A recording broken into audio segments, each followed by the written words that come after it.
plowing out the snow so Nana can get her car out because Nana's stuck.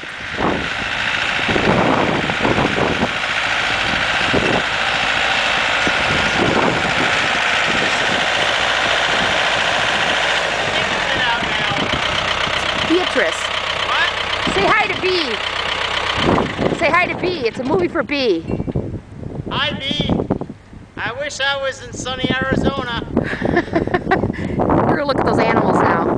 Okay. I promised her I'd take a picture of all this stuff. This something. I think he can get out. Oh, I think so too. Oh, Scott, don't kill yourself.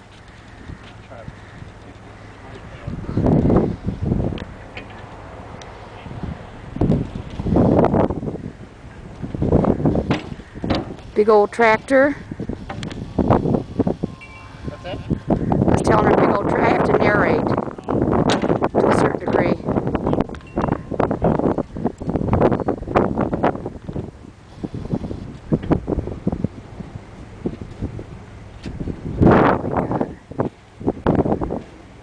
Definitely get Vicky's car out of here. Yeah, well, I'm going to drive her tomorrow. The plan is I'm driving her. I'm going to drive her tomorrow.